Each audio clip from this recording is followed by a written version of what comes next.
Howdy folks, Sergeant Samples here. Welcome back to the channel. In today's video, I'm going to take this demo map from another video that I've obviously expanded on and make it compatible with multiple game modes such as Advanced and Secure and Skirmish, both of which are default game modes in Operation Harsh Doorstop. After that, I'm going to add a few different lighting levels for some variety. I'm putting these two topics together because they're both related to a somewhat advanced topic in Unreal Engine, which is sublevels. This might seem a little intimidating at first, but once you get the hang of it, it can open a lot of possibilities for your maps. So, our goals by the end of this video are to have an AAS route that goes from one end to the other, to take a small section and make a skirmish map, and to add multiple lighting scenarios, including a preset that's available to use in the SDK. I'll be sure to include timestamps so you can find just the parts that you're interested in, but let's jump in. All of these items that you see here are in what is called the persistent level. And the persistent level is essentially the top level. And then when we add sublevels, those sublevels will be loaded based on a criteria that we tell it, which we'll get to in just a second. But to create our first sublevel, what I want in this sublevel is all of these flags. So I'm going to select all of my flags here. I'm going to come up here to Levels, that is under the Levels tab. If you don't have this window somewhere, you can go to Window, Levels, and then dock that wherever you want it. I believe by default it appears over here in this top right next to the world outliner. But here with the Levels tab open, I'm going to hit this button here, Levels, and create new with selected actors. And what that's going to do, it's going to ask me for a name and a location. So let's go to Demo Map, Maps, and let's call this Demo Map underscore AAS. And you'll see over here that what it's done is added in Demo Map AAS as a sublevel of the persistent level. So these flags that we've selected here are now on their own, and you can tell that by clicking this little eyeball icon that toggles the level's visibility. We can do the same thing with the persistent level. If I turn off the persistent level's visibility, then it's just the flags that are left. If I want this to be our AAS layer, first thing I'm going to do is place all of these flags in more appropriate locations for an AAS map. The next thing to do will be to resize our nav mesh bounds volume, this box right here. Press P. This shows you the nav mesh that the bots use to get throughout the map. It's currently sized for the original demo map size here.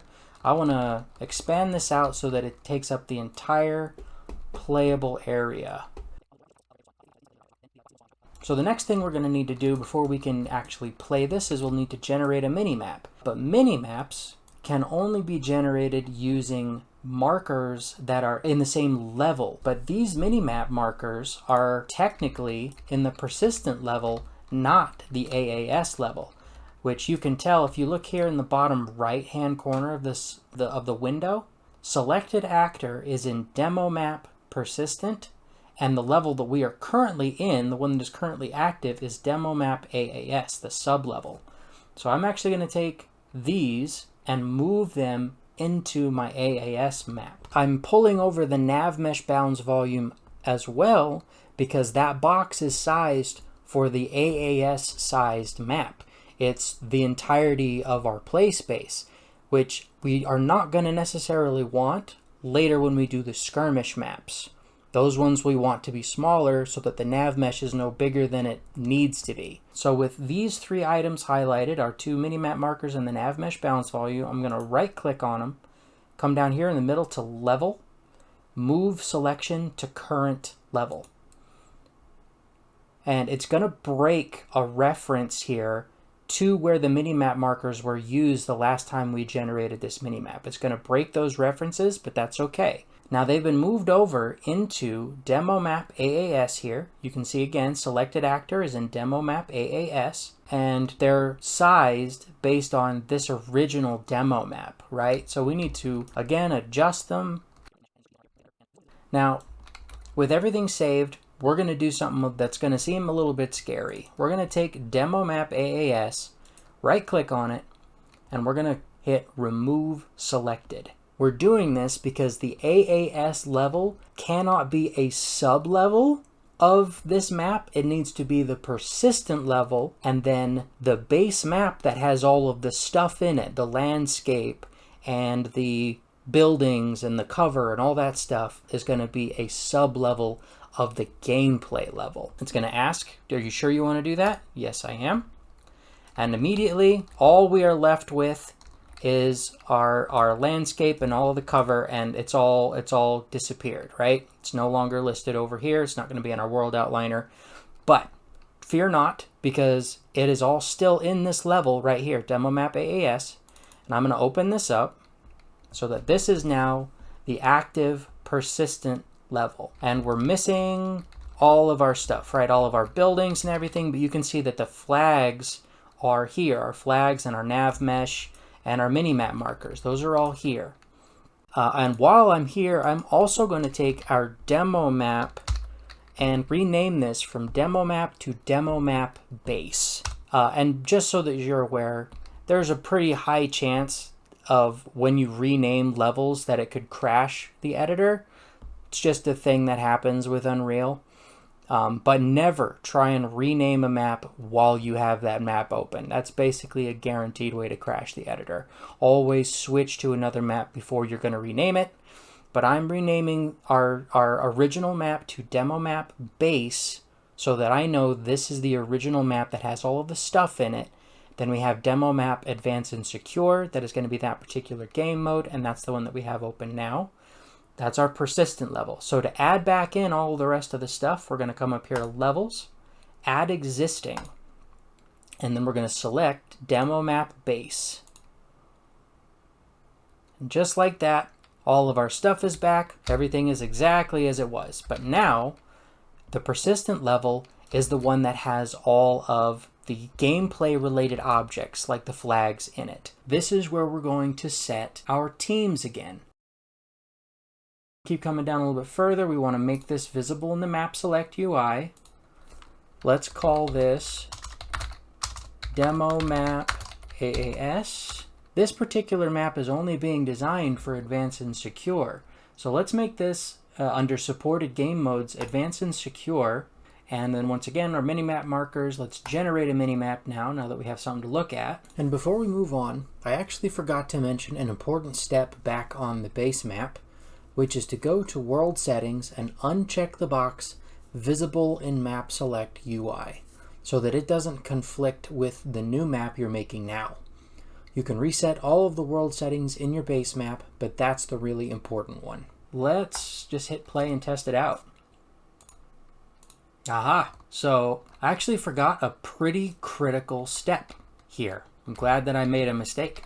So I just fell through the map and it was completely dark. Why?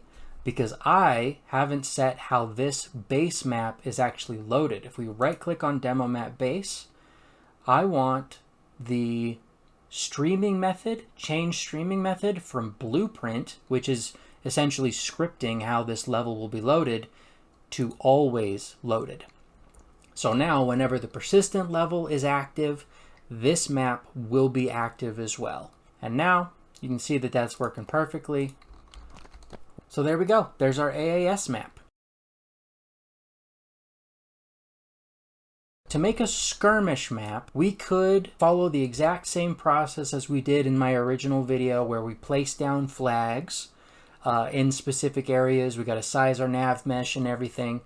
Just to try and save myself a little bit of time here, because all of those elements are already present here in this AAS map, I'm actually just going to duplicate this down here, and I'm going to call this Skirmish 1. Everything is exactly the same. Even our demo map base is still a sub-level of that, so we don't even have to add that. All the flags are in the same place. The factions are all the same. We do need to change the game mode from Advanced and Secure to Skirmish. And we can do the same down in here, change the supported game modes from Advanced and Secure to Skirmish as well. And now I actually want to go through the process of making a proper Skirmish map for this. And generally speaking, Skirmish maps are designed around kind of more like Battlefield or Domination. All of the flags are available to be captured at the same time. What that effectively means is that our routes and tiers are going to be 1 to 3. Possible routes, let's drop these 2. So we'll have route number 1 will be the only one that we're using on this one. We're going to count from 1 to 3. This one needs to be 3 for the blue team. Tier 3, route 1, and all of these ones here in the middle are all going to be tier 2 on route 1. And we're going to delete these other flags here. I've resized our nav mesh bounds volume to be just around the playable space for this particular Skirmish map. And I've also moved my minimap markers to be just outside the playable area and generated a new minimap. I could probably take the minimap marker that's on this side of the screen and move it a little bit further away just so that this is not so close to the edge, or I could shift them both and it would pretty much center up the playable space.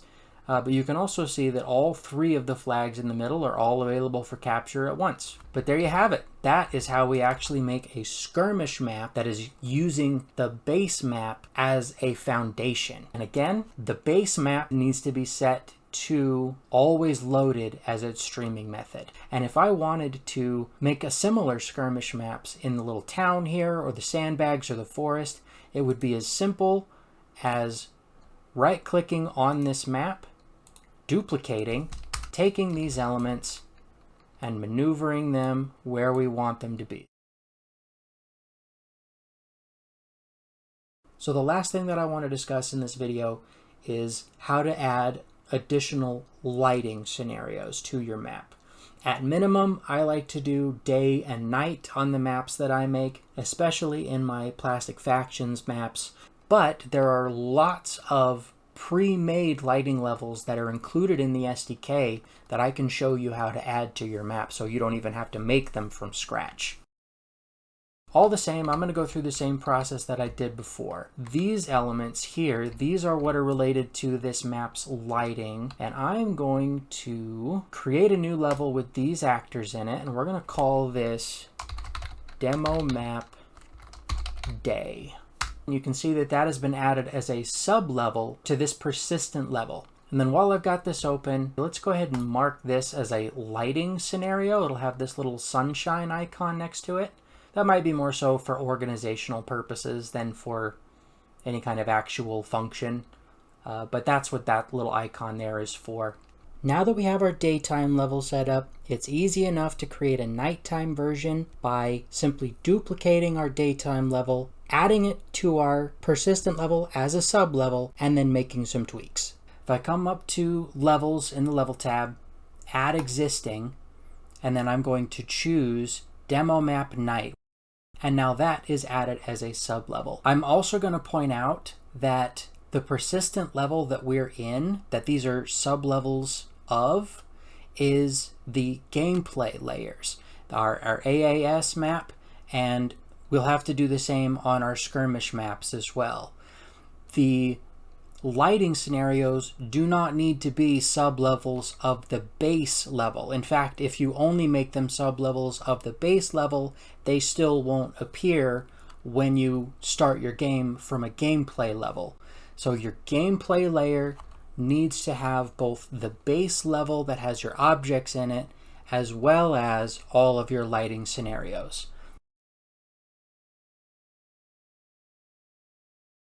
So this is also the perfect opportunity to point out that lighting level maps work just like any other map. They only show the things that are in them when they are loaded. In other words, you can have specific items like this truck here that would only be visible at night because it is in the nighttime level. That's how I've been able to do things like have glow sticks that are only on my nighttime maps in Plastic Factions, but not there during the daytime. So the next step is to make our level select one of our lighting scenarios at random. To do that, the easiest thing to do is to copy the code from an existing base game map. So if I go to HD Assets Content, let's find Maps. I'm picking CAFG just cause. Go to Gameplay Layers, and we're going to open up this map here. This is CAFG, but this will work with any of the base game maps. We're going to come up here to Blueprints, open Level Blueprint there in the middle. And what we want to do is copy over this code right here. Lighting levels, switch has authority for each loop. This is the code that we actually want to copy. We're going to close this and go back to our demo map base. We're going to open that level blueprint, paste in that code, and connect this up. And the last thing to do here is this lighting levels, the reason it's grayed out around it, this variable has not been created in this blueprint yet. If I try and compile, it's going to tell me that it has an error. So let's right click on that, create the variable lighting levels, just gives it the correct name and everything. If we compile again, this is an array of the lighting levels that this has to choose from. So what we have here is it needs the name of the lighting level that we want it to be able to choose from. So I need to copy this exactly as it is into this line right here. And just for funsies, let's add in a third one. Go to Add Existing. To find the base game's lighting levels, we're going to go to HD Core, Art, Lighting V2, Lighting Templates. This is a large collection of lighting presets that you can use on your map. And no matter which preset you choose, make sure that you add it as both a sub-level and the name of that lighting level to the array that is in your level blueprint. So, we've covered a lot of ground here today, but here's a quick recap. To make a map compatible with multiple game modes, you need to create specific gameplay layers that contain the flags, the nav mesh, and your mini-map markers. That needs to be your top level, the persistent level. Then you will make your base map a sub-level of that gameplay level. And if you plan to do multiple lighting scenarios, each of those levels needs to be a sub-level of your persistent level, your gameplay level. And then copy each of the lighting levels' names into the array that is in the level blueprint of your base map. As I said at the beginning, sub-levels can be fairly advanced and a little bit tricky. Hopefully you found this video informative and not too confusing. If you have any questions or if there's anything that I wasn't clear on, please feel free to reach out to me here on YouTube, on the Discord, or on Steam, and I'll do what I can to try and help you out. There's also plenty of tutorials on YouTube about this topic if you want to listen to other people who have a lot more experience with Unreal Engine. But in the meantime, good luck with whatever you're working on, and I hope you have a good day.